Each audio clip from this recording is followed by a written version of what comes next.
Hello everybody and welcome to The Verdict number 3. Thank you for stopping by.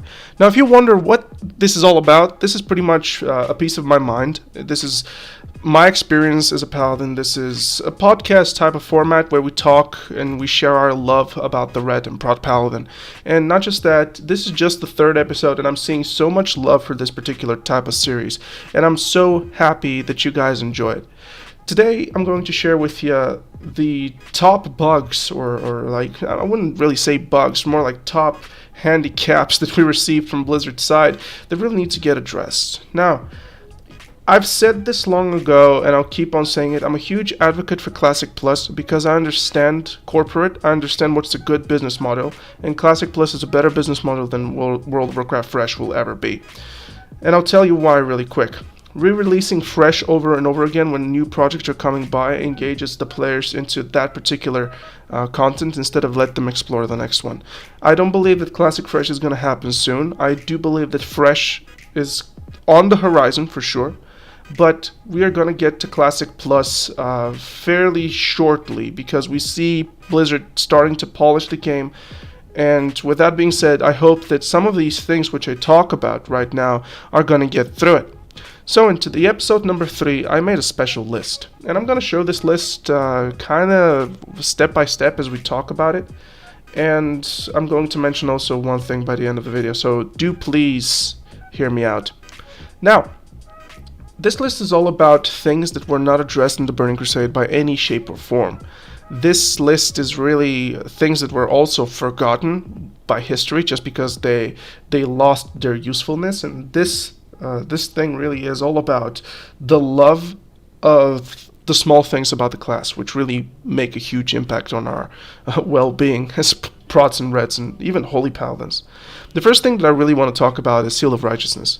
We know what Seal of Righteousness does, and for the people who are new, Seal of Righteousness is coded in a really interesting way, such as the damage portion of it, every time you auto-attack, double procs, or has the possibility to double proc everything from your weapon and its enchant, which means that if you have a Thunder Fury, both of the hits are able to proc it, and not just that, if you have a Thunder Fury with a Crusader, both of the hits have a chance to proc both Thunder Fury and Crusader, or even double proc it at the very same time. So that's all good, and this is actually the trick of the Paladin, and we love that, especially because Thunder Fury is performing more damage on a Paladin compared to what it does on a Warrior. Of course, the second portion of it, the proc for 300 damage with the debuffs. Now, the bad part about Seal of Righteousness is that it doesn't proc any trinkets. It gets amplified by spell power trinkets, which is a good thing, but it doesn't proc judged effects, which means that if you have a Seal of Wisdom, it's not going to double proc the Seal of Wisdom. And if you have a Hand of Justice, it doesn't have the double chance to proc Hand of Justice, which is really unfortunate. So Seal of Righteousness was like this in private servers, where you had the double chance to proc Seal of Wisdom, Judgment of Wisdom and Judgment of Light, and also Hand of Justice, also Darkmoon Card Maelstrom, the last boss in lore, Blackrock Spire Trinket. All of those things were able to get procced, and it really brought a little bit more flavor to the Paladin, which is unfortunately missing. And speaking of Seal of Righteousness, the next thing on my list is Judgment of Righteousness. I really believe that it should be a melee-based ability. It makes no sense for that to be a spell-based ability. I'm not sure how Judgment is coded. Clearly, the Judgment is kind of a release of a hidden portion of the code of the Seal, so you can't really tinker around too much with it in terms of making Seal of Righteousness partially melee hit and partially spell hit oriented.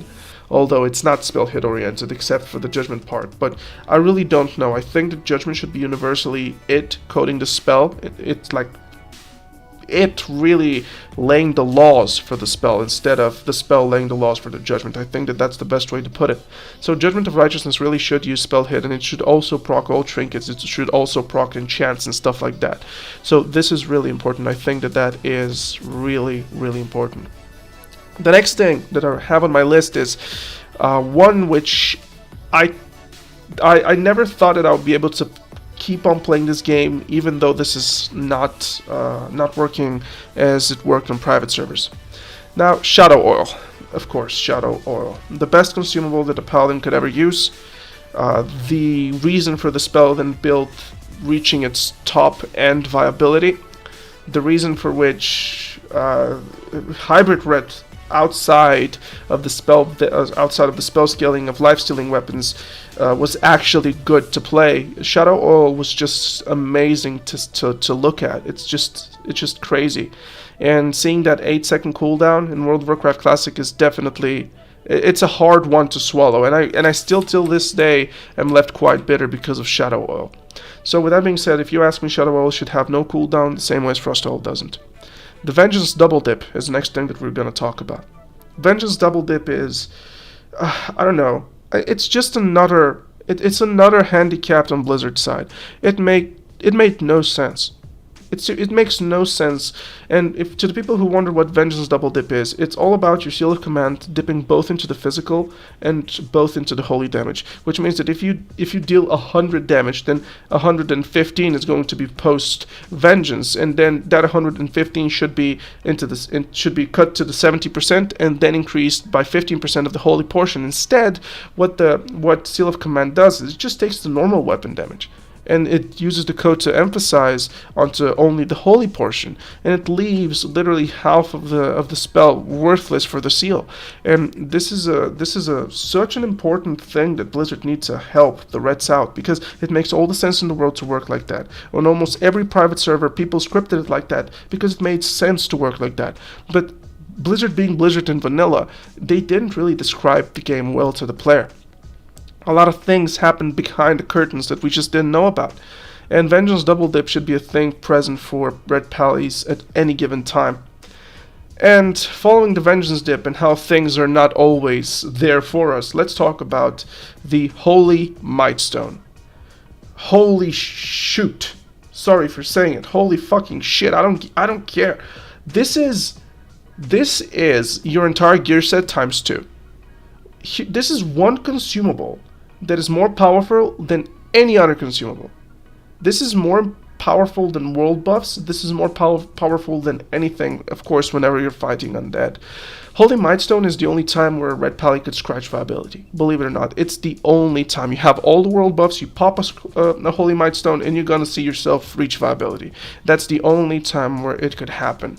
And I love it, but the thing is that for some reason you have only one per character, and I strongly believe that Blizzard should put this, Blizzard should put this out for us to be able to get at any given time as long as we want it. There should be a way for us to recover more Holy Mightstones exclusively for Prot Paladins and Holy Paladins. Now think from a Prot Paladin perspective, how good is this gonna be for threat?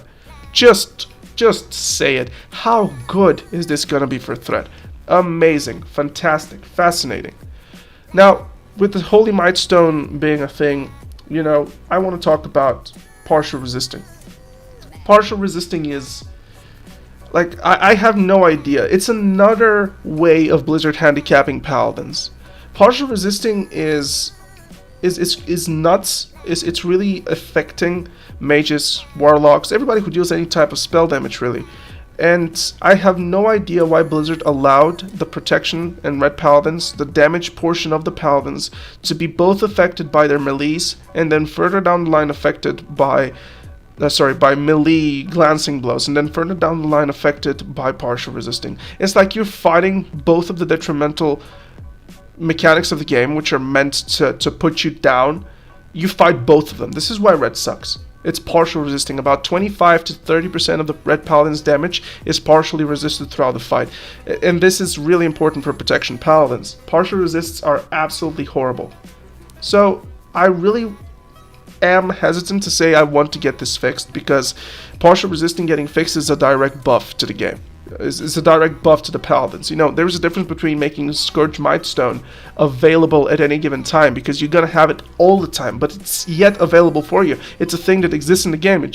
You have it all the time on you, except of one fight where you want to get it. Same for Vengeance Double Dip. It's already in the game. It's just not working the way it says that it does. Same for Shadow Oil. It's there, but it's handicapped. And the partial resists are really important. And I kind of gave away the next thing that I wanted to talk about, and that's tier set bonuses. Now, recently I started exploring the AQ20 set, and I thought about it and I was like, okay, what if the 20% mana? See, the Echo 20 set actually has really good damage from the weapon. It's actually not bad for protection paladins. It is weird, the cloak and the lack of spell damage, and instead you get mana return. It's kind of, I see where they're going with this, but it makes no sense. But then again, it's a 16-year-old, so you can't really expect too much from it. But the AQ20 set was interesting because I thought about the effect of the 3 set piece, 20% chance to refund mana. Now, Paladins, whenever we gain mana through Seal of Wisdom or Judgment of Wisdom on anything in terms of mana proc from offensive abilities, we get 1-on-1 portion as threat. If Seal of Wisdom regenerates 90 mana, you deal 90 threats to the encounter. And if you have Righteous Fury, obviously that is increased by 90%. And I thought about, this being able to be buffed by Righteous Fury, and essentially every once in a while your Judgment is going to deliver, 190 threat more. So I thought about it and I was like, whoa, this actually pairs really well with the 8 out of 8 tier 2 bonus. And I started looking into Wowhead to check into things, and believe it or not, it's actually not even Holy School. It's actually Nature School. It's from Nature School. Like, why is a holy item? It's a holy paladin set. Why is it Nature School? The 8 out of 8 judgment piece is holy damage, right? It's Holy School, so therefore it's affected, and it just makes no sense. It's another spaghetti thing, really. And I dropped that set really quick, and then I thought about it. Why are things always made to not work to our benefit? And it really frustrates me. It's there all the time. So tier sets are definitely a thing that needs to be looked at. Now, imagine a protection paladin with 8 out of 8 tier 1 set piece. Okay, early into the World of Warcraft Classic, let's just say only Molten Core is out, and you have that. Imagine that you have 8 out of 8, and the 8 out of 8 piece actually procs often, and it helps you a little bit with the threat. It's not too much threat. Absolutely, healing spells are meant to deliver 0.2%. It's like 20% of their entire threat.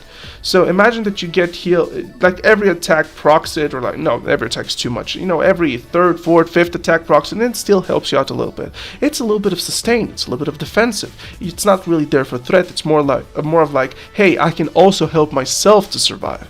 This makes a lot of sense, even though it's a holy set. And speaking of tier 1, I personally believe that they should bring the old tier 1 set piece. I'll try to find it and show you how the old tier 1 set piece looks like right now on the screen, so please have a look. And the tier 2 set, 3 pieces, worthless. The AQ40 set, 3 pieces, worthless. The Nextramus sets are absolutely fantastic, except with, perhaps the 8 out of 8 piece, because it's really situational, but situational is what matters. If you have a cleanse fight, then this is actually going to be good. Chromagus is one of them. So yeah, it's really interesting, but set pieces need attention. And even though this is going to be another buff thing, it's already useless. So it's like, it makes no sense. At the very least, just try to do something about it. Try to polish the turd. This is what I'm gonna say. And we kind of approached the last 2 things on my list, and both of these things are the reason of a lot of unfair well-being to the Red and Prot Paladins. We're gonna talk about the first one, which is Consecration Debuff. Where do we even begin with this? Like, it happened in Blackwing Clair progression when BWL was released, and there came a Reddit post about Consecration removing Sunder Armors or something like that. Like, Consecration removed Curse of Elements or Shadow Bolt, something. I think it was from Warlocks or Shadow Priests, and Consecration pushed things aside. It was high priority debuff, and I couldn't believe it. I couldn't believe that it was true. I just didn't want to believe it. And I was in a state of shock, and so many paladins lost their spots because of this. Like, if you're a paladin, a red paladin, you know what I'm talking about. I had about 4 paladins on my realm, which I spoke to daily, and they told me they lost their spots and they had to go heal or find another guild. And when that happened, I actually invited 2 paladins to the guild, just because I couldn't let the Paladin dream die because of this Consecration debuff. And even though things have been better for Consecration, because not all guilds have 16 debuff slots occupied at the very least to have the consecration issue. Most of the guilds have 12 occupied. With the shadow priests, that's 3 extra. So you get the idea. There's always a little bit of spot on it, but yeah, it was really impactful. So the consecration debuff needs to get fixed. In fact, it should have been fixed without anybody saying anything. Blizzard, the moment they saw it, they should have done something about it. So consecration debuff obviously is a wow, it's a horrible thing. And which leads me to the last thing, and that's the Greater Blessings of Kings. Now, into one of the previous episodes, actually the first episode of the Verdict, I talked about Greater Blessings of Kings and how it should be reworked. And a lot of people contacted me with that, and they said, yo, this is actually a really cool idea. And just to summarize, please go check that out, by the way, the Verdict episode 1. You're going to enjoy it. So I talked about, just buffing Righteous Fury, removing the threat from Greater Blessings of Kings, and, make Righteous Fury something like anywhere between 90% to 600% and place different abilities in the diapason of 90 to 600 and see where that leads. This is what I really wanted to suggest. Now, it's still just a silly idea. 600 shouldn't be like that, perhaps 200, because, if Seal of Righteousness is going to deal 200% extra threat, then that's better than 90%, right? That's just fundamentally better. If Consecration is going to get 200, that's amazing. Exorcism 200, that's amazing. But, it's all about fair and balance. So, this really concludes this, the verdict number 3. And I wanted to just say a huge thank you to everybody who listens to this. I'm not able to make a lot of content lately because, unfortunately, I'm guildless and I have nothing really to record. I have nothing really to play for. So up until the Burning Crusade releases, I'm kind of planning on just talking about Red's prots, the importance of a few things that we get, just trying to get the channel occupied up until we get the burst of footage coming through the release of the Burning Crusade. So to everybody who really support this particular type of a webcast, like, what do you even call this? I don't know. Thank you. I really appreciate that, guys. So I'll just leave it to it. Have a wonderful day, end of the evening, wherever you are. And see you into the episode 4. Take care, guys. Bye-bye.